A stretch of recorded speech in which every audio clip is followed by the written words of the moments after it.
বালহু মাজাল বরং তার চেয়ে খারাপ। আমি এখানে কোরআন হাদিসের কথা বলছি, আপনি দোকানে বসে আড্ডা পিটেন, মানে কি বুঝাতে চান আপনি আমাকে? আজকে জিলাপি কিনতে হবে, আজকে মিষ্টি কিনতে হবে, আজকে ওখানে চা খেতে হবে, এই কোন হিসাব? এটাই মানবতা? একই ভালো বলা হয়? রাসূল সাল্লাল্লাহু আলাইহি ওয়াসাল্লাম বলছেন সমাজের দায়িত্ব পালন করবে অধমের সন্তান অধম, লোকা ইবনে লোকা, অধমের সন্তান অধম। এটা হলো বাংলা ভাষা, আর এটা এলাকা হিসেবে ভাষা নিতে পারেন। তখন আমি বলেছি রংপুর, দিনাজপুর, লালমনিরহাট, নীলফামারী, কুড়িগ্রাম, পঞ্চগড়, ঠাকুরগাঁও, গাইবান্ধা, বগুড়া, জয়পুরহাট এসব এলাকার ভাষায় সমাজের যেদিন লোক দায়িত্ব পালন করবে, বেন্যার বাচ্চা বেন্যা। আর চাঁপাইনবাবগঞ্জ, রাজশাহীর ভাষায় ছোট লোকের বাচ্চা ছোট লোক। আমি এই কথা বলিনি, ভাষাটা আল্লাহ রাসূল বলেছেন, লোকা ইবনে লোকা, অধমের সন্তান অধম, নিম্ন শ্রেণীর সন্তান নিম্ন শ্রেণীর লোক। আর ঢাকার ভাষা, আমি ভাষাটা বলতে পারলাম না, অমুকের পোলা অমুক, এই ভাষা আমি আপনার সামনে বলতে পারলাম না। আল্লাহ রাসূল বলছেন সমাজের যেদিন দায়িত্ব পালন করবে এইরকম মানুষ, লোকা ইবনে লোকা, বাংলা ভাষা অধমের সন্তান অধম, নিম্ন শ্রেণীর লোকের ছেলে, নিম্ন শ্রেণীর লোক যেদিন সমাজে দায়িত্ব পালন করবে। আমি কি করতে পারি? মুহাম্মদ সাল্লাল্লাহু আলাইহি ওয়াসাল্লাম এইভাবেই বলছে। একজন পল্লীর বেদুন মানুষ এসে বলছে, মাতা সাত, কিয়ামত কবে হবে? তখন আল্লাহ রাসূল বলছেন, এই যা উসসাদাল আমর, এই যে জয়াতিল আমানাত ফান্দাজের সাত, যেদিন 10 পয়সা ধ্বংস করা হবে সেদিন কিয়ামত হবে। তখন পল্লীর অশিক্ষিত মানুষ বলছেন যে 10 পয়সা ধ্বংস করা হলে কিয়ামত হবে, এই ভাষা আমি বুঝতে পারলাম না। তখন আল্লাহ রাসূল বলছেন, এই যা উসসাদাল আমর ইলা গায়রি আহলি ফান্দাজের সাত, যেদিন দায়িত্ব অযোগ্য মানুষের হাতে তুলে দেওয়া হবে সেদিন কিয়ামত হবে। হেডমাস্টার অযোগ্য, হেড মাওলানা অযোগ্য, প্রিন্সিপাল অযোগ্য, ভাইস চ্যান্সেলর অযোগ্য, জেল সুপার অযোগ্য, মেম্বার, চেয়ারম্যান, এমপি, মন্ত্রী, ডিসি, এডিসি, দায়িত্বশীল যে যেখানে দায়িত্ব পালন করে যখন অযোগ্য হবে তখন কিয়ামত হবে। সব আত্মসাৎ করবে, টাকা মেরে খাবে, সেদিন কিয়ামত হবে। দেখেন, মরণ একদিন আসবে, বইয়ে বইয়ে বিস্তারিত লিখে রেখেছি সব। জেনা এমন ভাবে বেড়ে যাবে, গাধা যেমন গাধীর সাথে মিলে লজ্জা বোঝে না, ষাঁড় যেমন গাভীর সাথে মিলে লজ্জা জানে না, মানুষ সেদিন খোলা মাঠে জেনা করবে, লজ্জা বুঝবে না। জেনা মানুষের কাছে পাপের কাজ নয়। 3টা পাপের কারণে ভূমিকম্প হবে, ভূমিকম্পে মানুষ আতঙ্কিত। 3টা পাপের কারণে ভূমিকম্প হবে। 3টা পাপের কারণে সন্ধ্যায় ছিল মানুষ, সকালে হবে শোর বানর, সন্ধ্যায় থাকবে মানুষ, সকালে হবে শুক্র বানর। সব সমস্যা নেমে আসবে 3টা পাপের কারণে। এক, এই যে সারিবুল খমুরা, মানুষ যখন নেশাদার দ্রব্য পান করবে তখন 3টা বিপদ নেমে আসবে। তার একটা হলো ভূমিকম্প। 2, জাহরাতুল কায়নাত, মেয়েরা যখন নাচবে, সব মোবাইলে মেয়ে নাচে, সব দোকানে মেয়ে নাচে, প্রায় সব বাড়িতে মেয়ে নাচে, প্রায় সব ঘরে মেয়ে নাচে। ভূমিকম্প তো স্বাভাবিক ব্যাপার। মেয়েরা যখন নাচবে তখন ভূমিকম্প হবে। যারা মোবিল মাসেব, যখন বাদ্যযন্ত্র বাজবে, সব মোবাইলে বাজনা বাজে, সব দোকানেই বাজনা বাজে, প্রায় সব বাড়িতে বাজনা বাজে। ভূমিকম্প দেরি হচ্ছে, এটাই আলহামদুলিল্লাহ। রাসূল সাল্লাল্লাহু আলাইহি ওয়াসাল্লামের কথা অনুপাতে দেরি হওয়ার কথা নয়। সম্মানিত দিনী ভাই বোন, বলছিলাম রাসূল সাল্লাল্লাহু আলাইহি ওয়াসাল্লাম বললেন, হালতাদুল্লাহ মাল গিবাত, সঙ্গী সাথী বলতে পারো গিবাত কাকে বলে? সঙ্গী সাথী বলতে পারো গিবাত কাকে বলে? সঙ্গী সাথী বলতে পারো গিবাত কাকে বলে? তখন আল্লাহ রাসূল বলছেন, সাহাবাগণ বলছেন, আল্লাহ রাসূল আলাম, আল্লাহ এবং আল্লাহ রাসূল ভালো জানেন গিবাত কাকে বলে, আমরা বলতে পারছি না। তখন আল্লাহ রাসূল বলছেন, জিক্রুকা আখাকা বামিয়াকরাহ, তুমি তোমার ভাইয়ের কথা বলছো, ও যদি শুনতে পাই, তাকে যদি খারাপ লাগে, এটাই হলো গীবত। শোনো, তুমি কারো কথা বলছো, ও যদি শুনতে পাই, তাকে যদি খারাপ লাগে, এটাই হলো গীবত। আল্লাহ রাসূলের মুখের ভাষা। আল্লাহ রাসূল গীবতের সংজ্ঞা দিচ্ছেন। পৃথিবীর মানুষ শুনে রেখো, তুমি কারো কথা বলছো, ও যদি শুনতে পাই, তাকে যদি খারাপ লাগে, এটাই হলো গীবাত। এই পর্যন্ত আল্লাহ রাসূল বলতেই সাহাবীগণ বলে উঠলেন, আরে তাই ইনকানা ফিয়া মাকুলো, আল্লাহ রাসূলও যদি চুরি করে থাকে আমি বলি চোর, তাহলেও কি গীবাত? আল্লাহ রাসূলও যদি জেনা করে থাকে আমি বলি জেনাকার, তাহলে কি গীবাত? তখন আল্লাহ রাসূল বলছেন, শোনো, ইনকানা ফিয়া মাতাকুল্লো ফাঁকা দিগতাবতাহু, ও যদি চুরি করে থাকে তুমি বলো তাহলে গীবাত, ও যদি জেনা করে থাকে তুমি বলো তাহলে গীবাত। মেকুন মাথা কলো ফাঁকা বাহাত্তাহু, আর ও যদি না করে থাকে তুমি বলো তাহলে অপবাদ, ও যদি না করে থাকে আর তুমি বলো তাহলে অপবাদ। গীবাতের ক্ষমার পথ হলো হাত ধরে ক্ষমা নিতে হবে, এক। দুই হলো যদি হাত ধরে ক্ষমা না নেন, বিচার মাঠে নেকি দিয়ে বুঝিয়ে দিতে হবে। কয়টা নেকি করেছেন?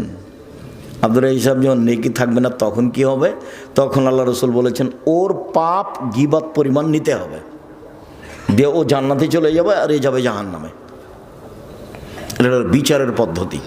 আর যদি অপবাদ হয় তাহলে 80 লাঠি, যদি অপবাদ হয় তাহলে কত লাঠি? 80 লাঠি ছাড়া আপনি পবিত্র হবেন না। কেন আপনি দোকানে বসতে গেলেন? আপনাকে আমি কতবার বলেছি দোকানের সামনে যাবেন, আসসালামু আলাইকুম, আহমাদ লবণ আছে? জি আছে, 1 কেজি লবণ দাও। আহমাদ মরিচ আছে? জি আছে, 200 মরিচ দাও।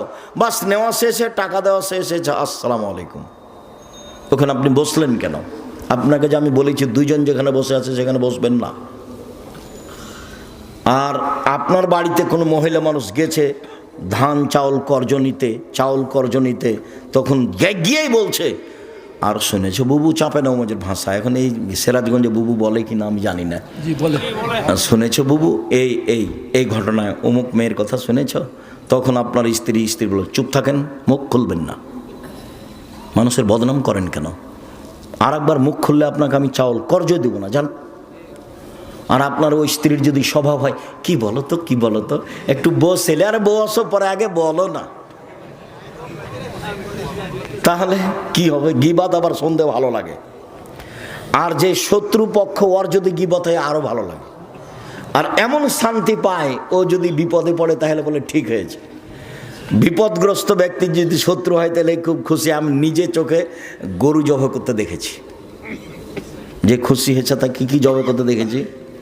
গরু জবাই করতে দেখেছি। কেন? ও বিপদে পড়েছে সেই জন্য। আর 2 ভাই গন্ডগোল করে ঢেঁকি কেটে ভাগ করে নিচ্ছে, এটা আমার চোখের সামনে। ঢেঁকি কেটে কি করেছে? ভাগ করে নিয়েছে।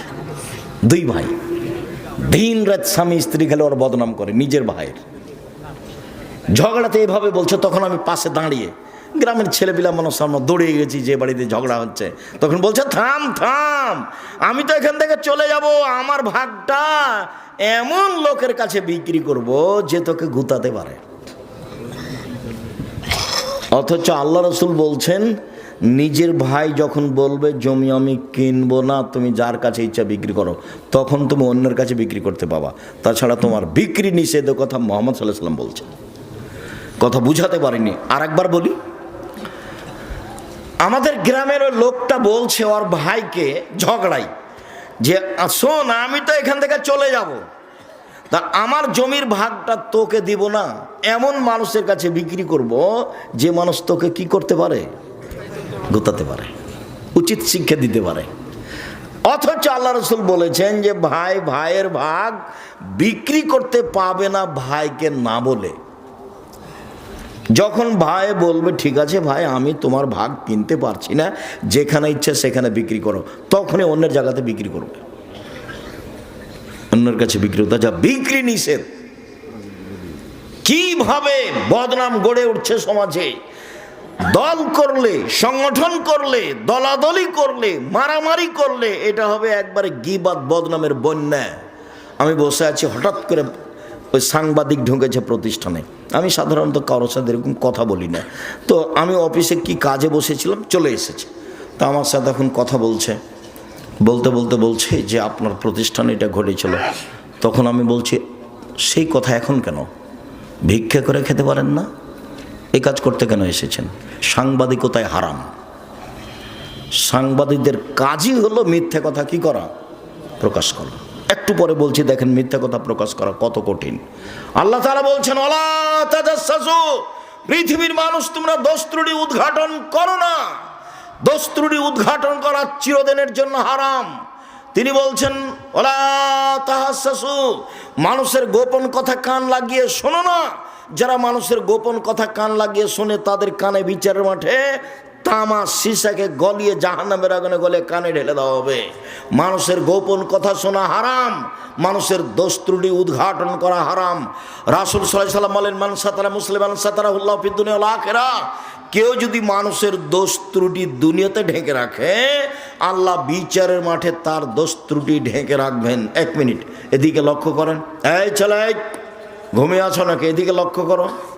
আল্লাহ তাআলা বিচারের মাঠে একজন পাপীকে নিয়ে আসবেন, নিয়ে এসে তারা বাহু দিয়ে আড় করে রাখবেন, কাউকে দেখতে দিবেন না।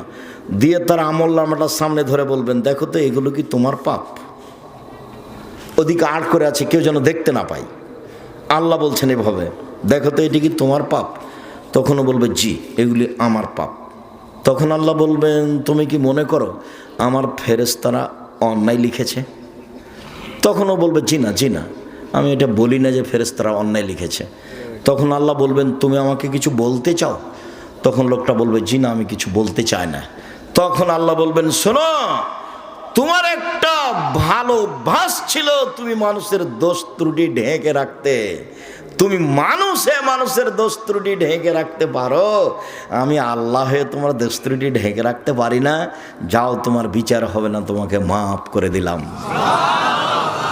বলেন সাংবাদিকের কি হবে? ওর আর কোনো রুজির পথ নেই। আমি ভিক্ষে করে খেতে বলছি, এটা তো একটা গতি। আমার দিনমজুরি করে খাবে, আরো দুনিয়াতে অনেক পথ আছে। চকলেট বিক্রি করেই খেতে হবে তা তো নয়, কলা বিক্রি করে খাবে, জুতা স্যান্ডেল বিক্রি করে খাবে, কাপড় চোপড় বিক্রি করে খাবে, অনেক পথ আছে উপার্জনের। এই অটো চালানোর চেয়ে, অটো দিয়ে রাস্তা ঘেরার চেয়ে ব্যবসা করা ভালো। জুতা স্যান্ডেল রাস্তায় বিক্রি করো, অত রিক্সের উপরে বোঝা নিতে গেলে কেন? ছোট থেকে ছোট ব্যবসা করো। সত্যবাদী বিশ্বস্ত ব্যবসায়ীরা কোটিপতি, জান্নাত কিনবে কোটি টাকার ব্যবসা করে। আমি জান্নাত কিনবো জুতা স্যান্ডেল বিক্রি করে।